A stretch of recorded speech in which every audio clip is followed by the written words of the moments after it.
नमस्कार, आप देख रहे हैं अभी भी ब्रेकिंग और लाइव तस्वीरें आप फैक्ट्री लगनी चाहिए एथेनॉल की या नहीं? जो आज का मुद्दा ये है, इंद्री क्षेत्र है जो हमारा, वहाँ पर जो गांव ब्याना है और रंदोली, इन दो गांवों के रकबे में एक फैक्ट्री लगाने जा रहे हैं एथेनॉल की। और उस फैक्ट्री की वजह से उसके इतने बड़े नुकसान है, चाहे वायु प्रदूषण की बात करो, जल प्रदूषण की बात करो, हमारे ग्राउंड का जो वाटर है उसको प्रदूषित करके। आपके सामने ताज़ा उदाहरण पंजाब में जीरा फैक्ट्री का है, जो अब वहाँ पर लोगों ने 5 महीने आंदोलन करके उसको बंद करवाने के मुख्यमंत्री ने ऑर्डर दिया है। और ये हमारा इंद्री क्षेत्र है जो जमुना के साथ लगता, ये सबसे उपजाऊ जमीन है हमारे पूरे हरियाणा की, ये बात की जाए, और बहुत बढ़िया यहाँ का पानी है।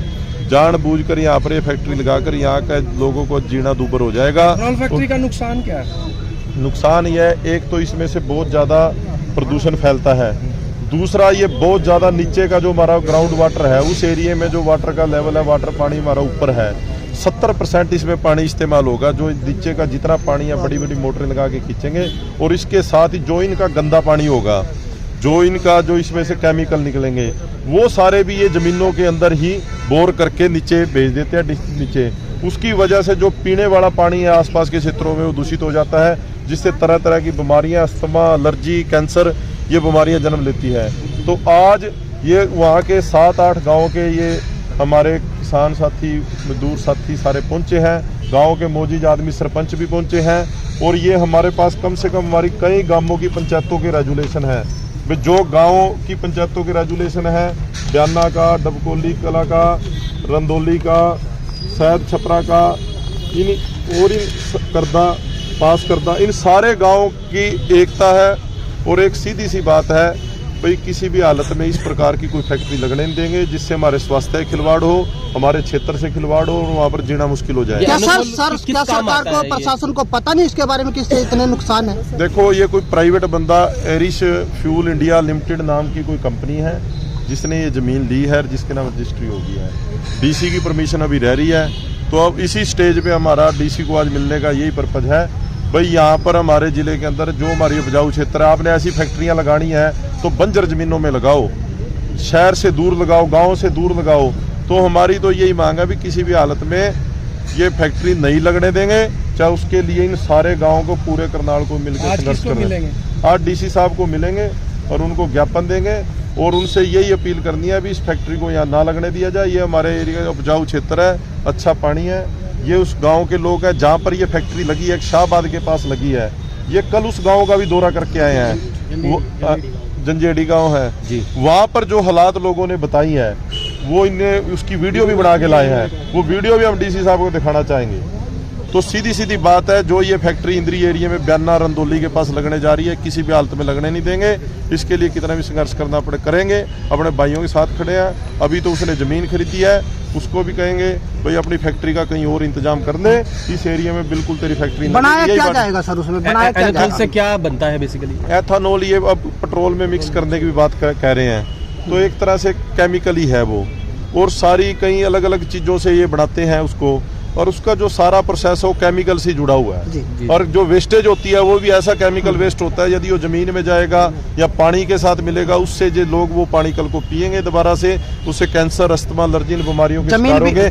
आपके सामने ताज़ा उदाहरण पंजाब जीरा फैक्ट्री का है, जो किसानों ने संघर्ष करके बंद कराई है। आज उसी के लिए गाँव के कुछ साथी आए हैं, ये इनकी समस्या उस सारे क्षेत्र की समस्या है, इसकी वजह से ये आज सारे चिंतित हैं, और उसी को लेकर अपन डीसी आपके पास इसकी ना परमिशन दी जाए। जमीन पर फैक्ट्री लगनी, अभी तक वहाँ क्या प्रोसेस हुआ? क्या कोई कंस्ट्रक्शन का कोई अभी कुछ? अभी कंस्ट्रक्शन स्टार्ट नहीं हुई क्योंकि उसका लोन नहीं हो पाया, कुछ ऐसा बताया जा रहा है। पर जो वो रजिस्ट्री है, वो जमीन है, वो इरिश फ्यूल इंडिया लिमिटेड के नाम हो चुकी है।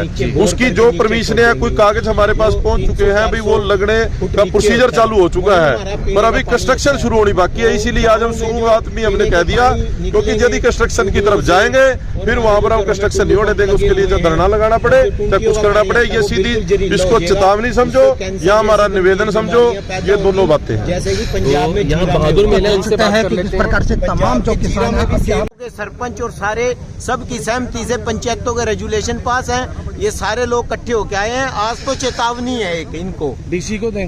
हाँ, डीसी के माध्यम से मुख्यमंत्री के नाम भेजेंगे। आज तो सरकार को, प्रशासन को चेतावनी है भाई, जो हमारे वहाँ गांव बसे हुए हैं, आसपास के 8-10 गांवों में इसका प्रभाव जाएगा। भी किसी भी कीमत पर इसको अभी रुकवाया जाए। अभी जो उद्योगपति है उसने केवल जमीन खरीदी है और वो आगे कदम ना रखे। अगर आगे कदम रखेगा तो जितने भी किसान मजदूर संगठन है सभी ग्रामीणों के साथ धरना भी देंगे, बड़ा आंदोलन करना पड़े वो भी करना पड़ेगा। किसी भी कीमत पे फैक्ट्री वहाँ लगने नहीं देंगे, ये चेतावनी। अभी वहाँ के जमीन पर ये फैक्ट्री लगाई जा रही है, कितना एरिया है? 26 से 27 एकड़ है अभी फिलहाल, लेकिन ये तो बढ़ा देंगे जब इनको प्रॉफिट होगा। एकड़ है। हाँ, अभी फिलहाल इसने खरीदी है वहाँ, लेकिन इसका प्लान आगे और बढ़ाने का। तो कई लाख जो आबादी पे इसका असर पड़ेगा, जीव जंतुओं पे असर पड़ेगा, जो सभी को मानव जाति को अधिकार अपना स्वस्थ रहने का। लेकिन ये कॉरपोरेट लोग जो गरीबों को मारते हैं, ग्रामीणों को मारते हैं। पंजाब में भी ऐसे हुआ, जीरा में 6 महीने आंदोलन चले, उसके बाद पंजाब सरकार को झुकना पड़ा, फैक्ट्री वो वहां से शराब की बंद करनी पड़ी।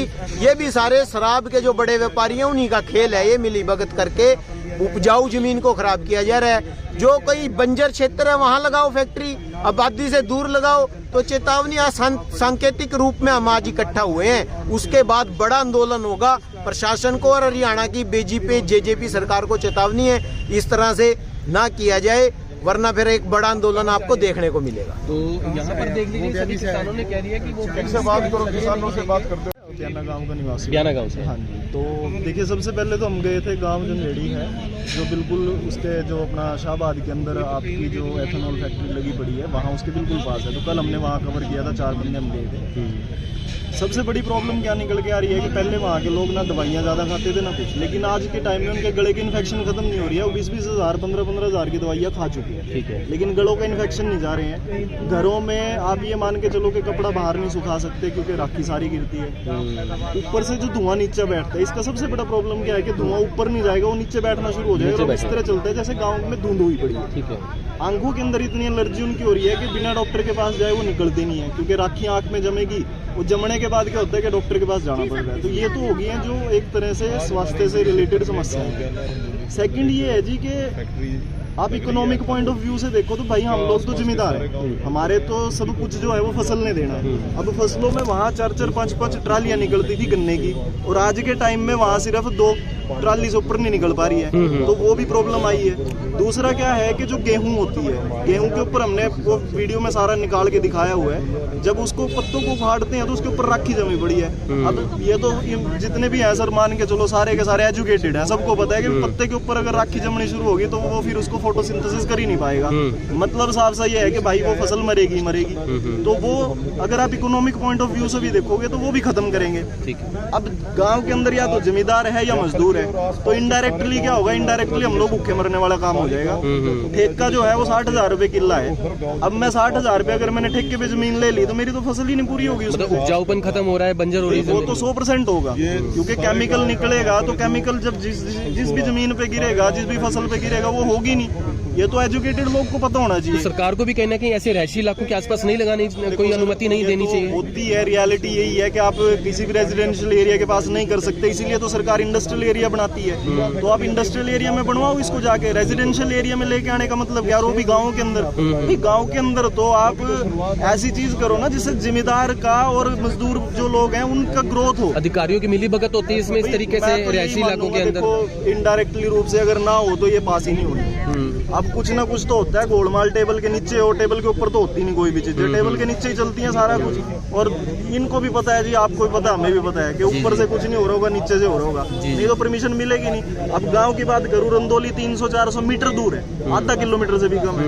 डबकोली की बात करो 500-400 मीटर से, वो भी ज्यादा दूर नहीं है। ब्याना 1 किलोमीटर से दूर नहीं है भाई, इतने आसपास। और अगर पॉपुलेशन की बात करो तो 6,000 के आसपास वोट है। ब्याना की 6,000 की वोट है। मतलब इतनी बड़ी आबादी के पास में आप इंडस्ट्री लेके आ रहे हो तो भाई कहीं ना कहीं मिली भगत तो लगती है। लोगों की सेहत से सबसे बड़ा खिलवाड़ जो है वो 100% तो हम तो इसीलिए जाके आए हैं भाई। हमने तो गए और वहाँ जहाँ लगी पड़ी है वहाँ देख लो। जीरे में गंदा नाला रहता है जी, जिसमें यमुनानगर का सारा केमिकल उसके अंदर आता है। इसके बारे में हम बहुत अलग अलग मत से भी आवाज़ उठा चुके हैं। हम मुख्यमंत्री साहब से मिल चुके हैं, उन्होंने हमें आश्वासन दिया था कि हम इसके वाटर ट्रीटमेंट प्लांट लगाएंगे जहाँ से शुरू होता है, पर उस पर भी अब तक है ना कोई कार्रवाई हमने देखी नहीं है। उसमें इतना बुरा जाग हो जाता है। हमारा जो गांव डबकोली है वो 26 तारीख को जो तो उस गांव में है ना कैंसर, अस्थमा और एलर्जी बहुत भयंकर अभी भी फैली है, अभी भी। और अब ये नई एक और समस्या खड़ी कर रही हैं, तो हम हमारे लिए तो वहाँ जीना दूभर हो जाएगा। इसलिए हम एक 26 तारीख को आसपास के 10-15 गांव के लोग इकट्ठे होकर बयाना मंडी में हम एक मीटिंग करने जा रहे हैं, एक बड़े स्तर पे। फिर देखते हैं, तो उसके बाद हम वहाँ अपनी आगे की जो भी रणनीति है वो तय करेंगे कि इसके खिलाफ और एक उस गंदे नाले के खिलाफ हम क्या आगे कार्रवाई। आपका नाम? मनोज शर्मा, गाँव ये कुछ गाँव के भी हमारे बंदे हैं,